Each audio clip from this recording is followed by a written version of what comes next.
Hei, olen Kaidili ja täna teen sulle kaardi lugemise siis 11.11 energiavärava või energiaportaali avamiseks.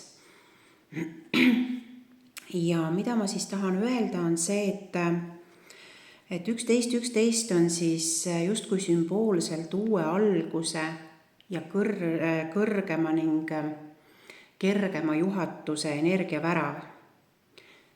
Ja sel päeval, kui me seda soovime ja taotleme, siis meie jaoks võib avaneda energeetiline uks, mis harmoniseerib sinu ja universumi ehk maailmaruumi omavahelise sageduse.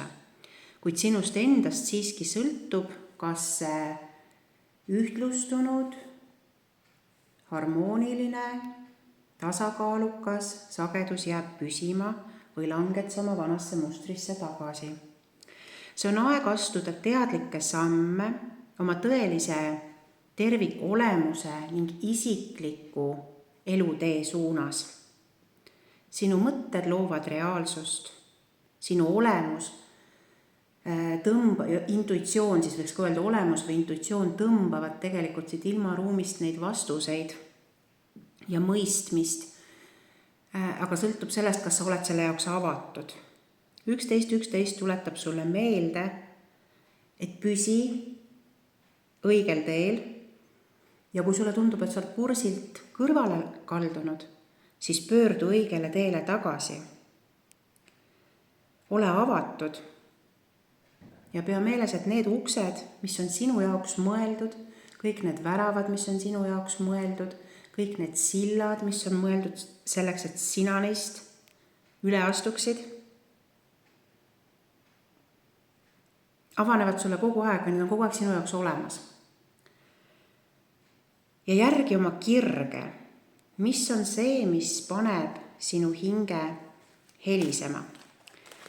Ja täna ma kasutan 3 kaardipakki ja esimesed sellised üldised energiad, millele võiks tähelepanu juhtida, tõmban ma siis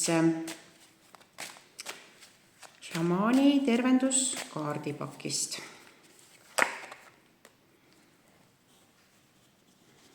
Ja koidik. Hunt.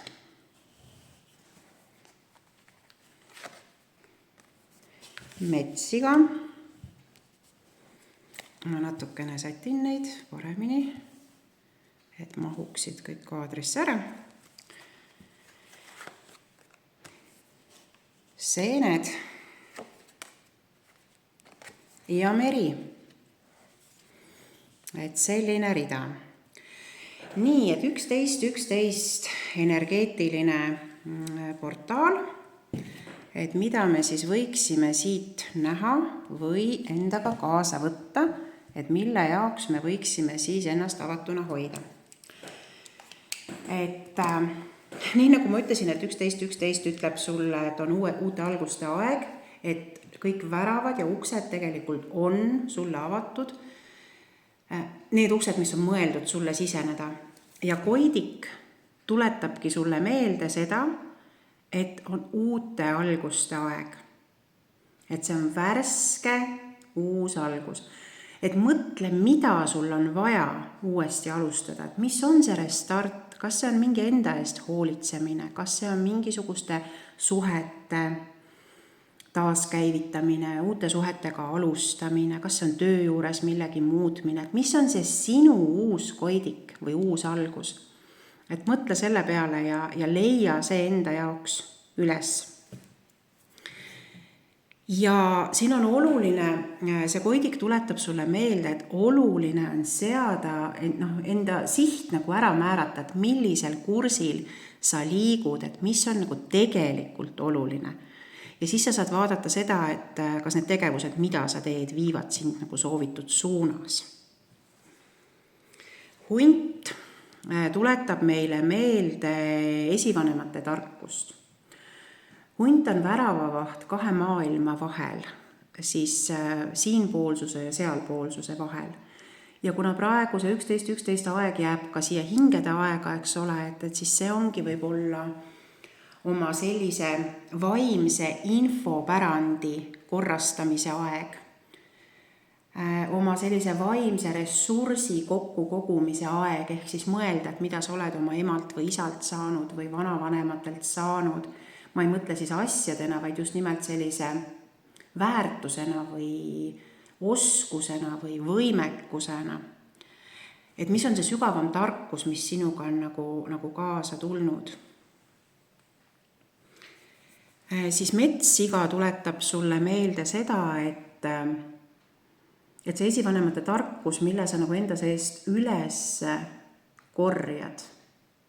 Ma tulen korra selle hundi juurde tagasi veel, et kui hunt on nagu see väravavaht, ma ütlesin, et väravad avanevad, eks ole, on seal kahe maailma vahel, et siis on nagu hästi oluline nagu teadvustada endale seda, et mis kavatsustega sa sealt väravast läbi tahad minna, kui sinu kavatsus on ainult saada midagi, siis see ei pruugi sul õnnestuda. Et siin on see koht, et ma võin tahta midagi saada, aga ma pean olema ka valmis midagi andma, ma pean olema ka omalt poolt valmis millestki loobuma. Ja hunt küsib alati maksu, teemaksu, väravamaksu, eks ole, et pileti hinda nii öelda, et mis on see sinu asi, millest sa oled valmis loobuma, et pääseda sinna oma teele või hoida see oma energeetiline portaal, see ühendus ilma ruumiga ja oma tegeliku saatuse ja hingejõuga avatuna, et mis maksu sa oled nõus omalt poolt maksma, millest sa oled valmis loobuma. Ja metssiga tuletab siis meelde siin seda, et kui sa oled selle tarkuse saanud ja ära tundnud, et mis on see sinu, esiteks, mis on see sinu tee, mida Koidik küsis su käest, on ju, siis mis on see tarkus, mida see hunt sulle tuleb õpetama. Ja kui sa oled nagu otsustanud, et millest sa nagu valmis loobuma oled, siis metssiga tuletab sulle seda meelde, et leia enda seest siis üles ka see jõud, et metssiga võib väga jõuline olla, ta on tugev loom, eks ole, et leia enda seest üles see jõud, mis aitab sul seda oma visiooni ja oma seda uut algust nii-öelda realiseerida. Et ehk siis metssiga paneb sind peeglisse vaatama, et mis on see sinu tugevus, millega sa ühenduda saad, selleks, et rakendada selle uue Koidiku puhul sealt hundilt saadud iidset pärandtarkust ja rakendada seda siis oma eesmärkide nimel. Seened tuletavad sulle meelde seda, et sinus on tegelikult olemas ka see kirg ja see pühendumine, mis aitab sul takistusi ületada ja raskustele vastu pidada. Ehk siis, kui sa vaatad, et seened on nagu, me näeme, siin ei ole mõeldud siis nii väga neid kärbseseeni, kuivõrd seen üldse, eks ju, et kui me näeme nagu metsas seeni, siis me näeme seda viljakeha, eks ole, et me ei näe seda võrgustikku seal maa all. Ja samamoodi on ka sinu oskused või anded, et mingi asi või mingi aspekt paistab välja, aga see sinu võime või võimekus on palju sügavamal sinu sees. Ja kui seened tulevad kaardipakist välja, siis nad alati juhivad sind pöörama tähelepanu sellele, et teadvusta seda oma annet, oskust või võimet ja kasuta seda kirglikult ja pühendunult. Ja vaata, kui ilusti need kaardid jutustavad, et uus algus, uus Koidik on ju, et on see visioon või see nägemus, et mis siis on see uus tee või uus võimalus. Millist tarkust ma pean kasutama, millest ma olen valmis loobuma, millist sisemist jõudu ma pean selleks kasutama ja milliseid oskusi või andeid ma pean kasutama. Ja 5. kaart on meri ja meri ütleb meile seda, et kuna meri on sügav, siis seal merepõhjas on ka väga palju varjatud, nii nagu sinu hingemaastikel või hinge sügavustes on väga palju asju, aspekte varjatud. Mõned asjad võib-olla on need, mis on takistused, ehk sinu sisemised takistused. Ja see merekaart ütlebki, et too sealt põhjast, sealt sügavikust oma takistused üles ja tööta need läbi sellel eesmärgil, et need ära vabastada, et need ei oleks nagu sul ankrud kaelas või nagu veskikivid kaelas, vaid et sa saaksid vabalt edasi liikuda, nagu vesi liigub, et sa saaksid imbuda läbi selle oma visiooni, läbi oma tarkuse, oma jõu ja annete ning võimekuste. et see saaks sinu ümbrusesse, sinu keskkonda, sinu ellu sisse imbuda. Et vaata, kui ilusti need kaardid kõik nagu praegu sellest räägivad. Nii, siis võtan siia juurde 3 kaarti praegu siis merineitsite ja delfiinide kaardipakist ja panen need ka siia juurde.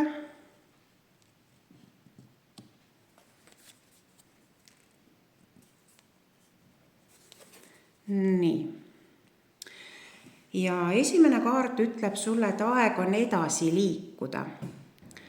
Ja sa näedki siin, et üks merineitsi on siin keset ookeani, eks ole, ja ta läheb siin laineharjal nagu oma teed.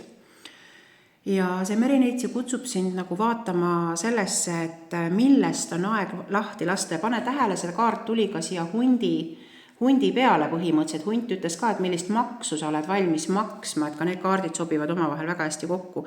Ehk mis on see hind, mida sa oled valmis maksma selleks, et elus edasi liikuda.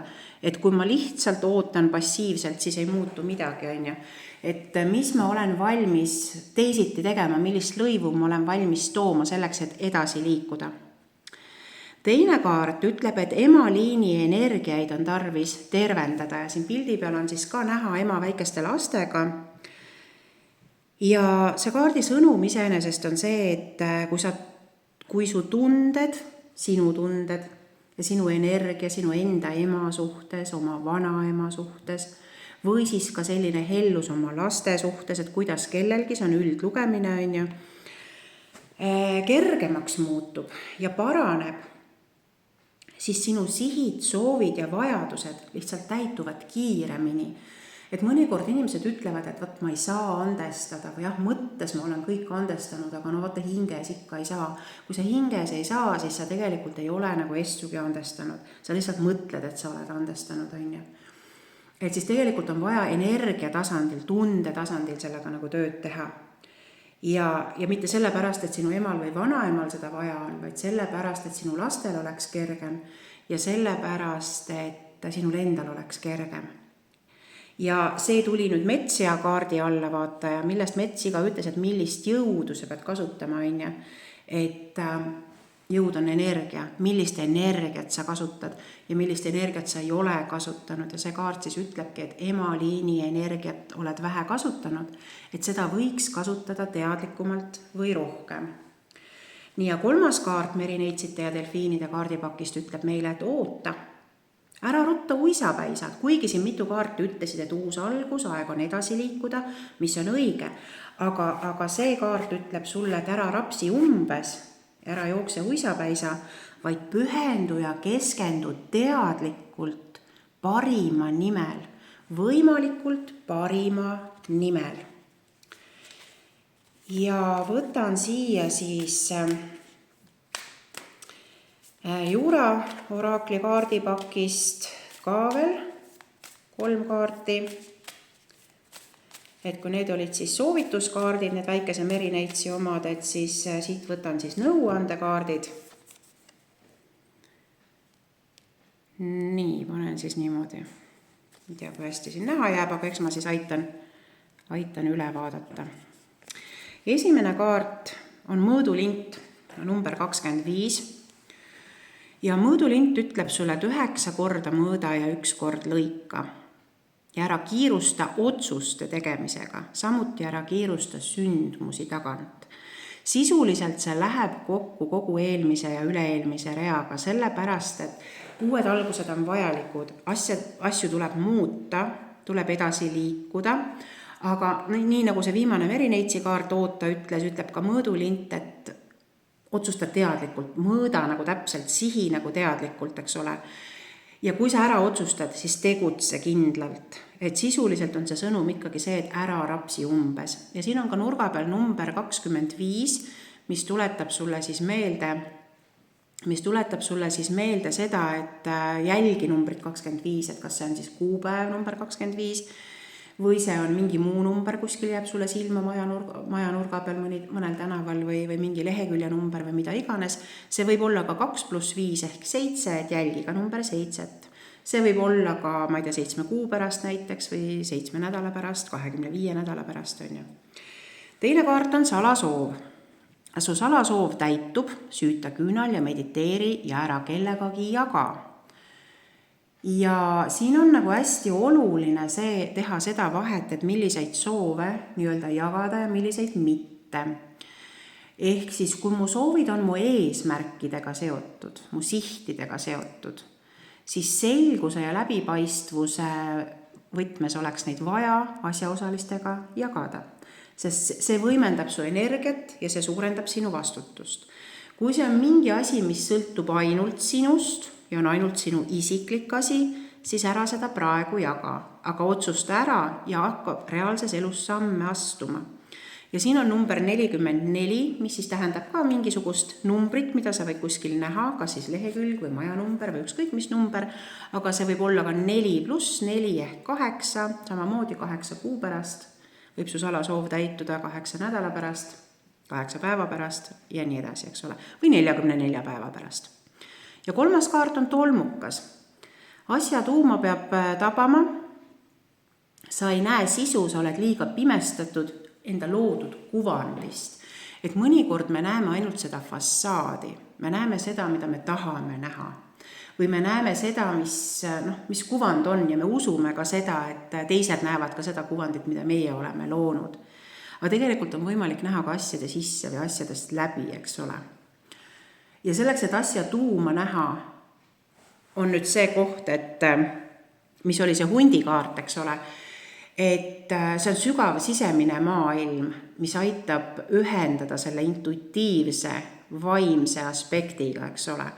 Et sisemine tarkus on see, mis aitab meil asja tuuma näha, et ära lase füüsilisel välisel kestel ennast pimestada, ütleb see kaart. Ja number 35 ehk 35 päeva pärast või 35 nädala pärast või 35, ma ei tea, tunni pärast, eks ole, aga see võib olla ka 3+5, mis on 8 ja pane tähele, siin on 8+8, ehk siis 2 8 on ju, et mingid numbrid nagu on ka duublis ja 8 on ka lõpmatuse märk, mis sisuliselt siis võiks tähendada seda, et kui sa, ja ta on ka külluse märk, et kui sa nüüd, vaata see 11 portaal, et kui sa sellega nagu joondud ja suudad selle juurde jääda, oma energeetilist tasandit hoida selle juures, siis tegelikult see sinu olemine, sinu energia jääb ilmaruumi energiaga sünkrooni. Kui sa järgid neid asju, eks ole. Kui sa mõtled, et vahet pole, et lihtsalt tore asi, et siis see sünkroonsus lihtsalt ühel päeval, võib-olla homme, võib-olla mõni järgmine päev, kaob lihtsalt ära. Nii, aga see oli siis üldine lugemine. Siit video alt sa leiad ka siis spetsiaalse lingi, mille kaudu saad endale isiklikku lugemist tellida. Praegu on isiklikele lugemistele veel vabu kohti, nüüd soovi korral saad seda kasutada. Ja kui nüüd need teemad, mida ma rääkisin, on sinu jaoks võib-olla sellised, näiteks sama emaliini tervendamine või mingid sellised asjad, siis on võimalik ka minu juurde teraapiasse tulla. Ja selle kohta on link video all, palun tutvu sellega ja soovi korral siis võta ühendust. Ilusat päeva sulle ja rõõmsate kohtumisteni!